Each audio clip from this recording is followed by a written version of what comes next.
L'association des signes interprofessionnels et officiels pour la filière de l'horticulture, de la fleuristerie et du paysage présente Sud Radio, tous au jardin. Et pas besoin d'enceinte connectée pour entendre le chant des oiseaux dans le jardin. En tout cas, on va jardiner et parler de petits fruits aujourd'hui avec Arnaud Travers. Bonjour à vous. Bonjour Jean-Marie. Soyez le bienvenu sur Sud Radio. Vous êtes le gérant des pépinières Travers. C'est à Saint-Cyr-en-Val. Vous produisez des plantes grimpantes et des petits fruits depuis 6 générations. Alors quand on dit petits fruits, on parle desquels ?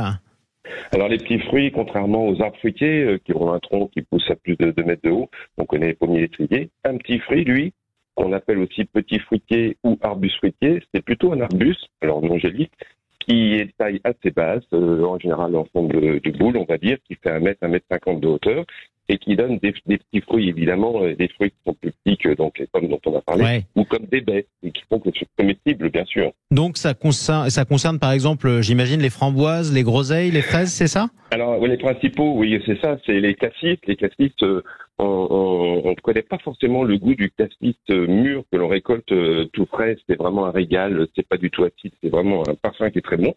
Les framboisiers, bah, évidemment, c'est le petit fruit qui est le plus On réclamé. adore. Le groseillier à grappe avec ses fruits rouges, blancs et même roses. Les groseilliers à macro qui sont des groseilliers un peu plus gros. On a des myrtilles, on connaît tous les myrtilles, mais les noisetiers également, et les figuiers. Ouais. Et puis, on a aussi des choses originales, comme par exemple des petits fruits qui sont décoratifs, parce qu'aujourd'hui, les jardins sont de plus en plus petits. Alors, on ne va pas mettre une myrtille à feuillage orange doré pour que ça soit joli, un framboisier à feuilles jaune citron, ou même on a un fuchsia à fleurs qui donne des fruits comestibles, le fuchsia royal. Et comme ça permet de décorer son jardin aussi. Exactement. Remarquez que ces fruits, ils ont tous aussi tendance à faire des taches sur nos vêtements quand on est gourmand et quand on les mange avec les doigts. Quelques conseils de jardinage quand même, parce que quand est-ce qu'on les plante, c'est quoi le moment et quelles sont les précautions à prendre ? Alors, pour la plantation, la période, c'est l'idéal, c'est maintenant. En réalité, c'est le début de la plantation idéale. On connaît tous le dicton Sainte-Catherine, tout bois prend racine. La Sainte-Catherine, c'est le 25 novembre. Vous voyez, on n'est même pas au mois de novembre encore, Ouais. donc on a largement le temps cet automne. Et l'intérêt de planter à l'automne, c'est que même si la plante est au repos, en réalité, quand on l'a plantée, les racines travaillent et continuent de pousser, elles, en terre. Et au printemps, quand la plante redémarre, elle s'est déjà enracinée. Et donc, elle a plus de force pour pousser. Maintenant, on peut largement planter au printemps aussi, c'est tout à fait possible, mais il faudra un peu plus le suivre à l'arrosage parce que comme justement il vient d'être planté, il faudra et qu'il pousse au niveau des tiges et qu'il s'enracine au niveau des racines. Donc, ça sera un peu plus d'arrosage à suivre parce qu'il sera moins autonome immédiatement. Mais c'est pour ça qu'il savoir Oui. Pardon. Il faut savoir Oui, aussi. Ce qu'il faut savoir aussi, c'est que quand on veut avoir une bonne récolte de petits fruits, on peut planter un seul petit fruit quand effectivement il est auto-fertile, c'est-à-dire qu'il n'y a pas besoin de plusieurs fruits. Mais c'est toujours mieux de planter 2 petits fruits minimum parce que je dirais que en termes de récolte, 2 petits fruits égale 3. C'est-à-dire que même si on a des plantes qui sont auto-fertiles, le fait d'en avoir 2 ensemble, ils se pollinisent l'un et l'autre et on a beaucoup plus de petits fruits que... Ça, c'est un super conseil, ça, en tout cas. Oui.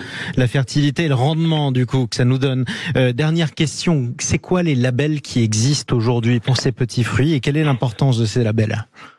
En réalité, pourquoi des labels ? Parce que des petits fruits, il en existe de toutes les tailles, de toutes les sortes, dans tous les magasins physiques comme sur les sites internet.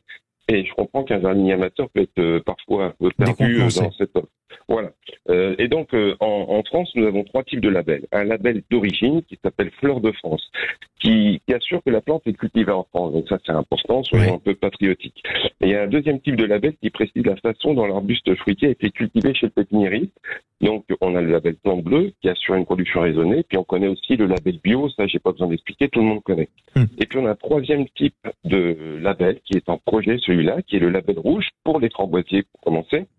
Et ça, c'est vraiment pour aider le jardinier à faire le bon choix parmi toute cette foule de variétés et de présentations qu'on peut avoir. C'est un label qui est en cours de construction depuis 2018. Les pépiniéristes producteurs, dont Pépinière Travers fait partie, sont très impliqués dans ce projet. Et en réalité, on a plus de 45 variétés différentes de framboisiers qui sont en test dans des lieux où ils sont plantés, où on teste la reprise au jardin, la résistance aux maladies, la résistance au sec, la productivité, c'est-à-dire le nombre de fruits par pied, et évidemment le goût. Donc tout ça, ça nous permet de classer, de faire un classement des variétés et de pouvoir après attester un label rouge sur la plante quand on va la mettre à la vente. Et ça sera donc beaucoup plus rassurant pour le jardinier amateur. Et puis merci en tout cas pour tous ces conseils de gourmandise. Arnaud Travers, gérant des pépinières Travers à Saint-Cyr-en-Val, producteur de plantes grimpantes et de petits fruits depuis 6 générations quand même, c'est pas rien. Merci beaucoup Arnaud Travers. Merci beaucoup. À suivre.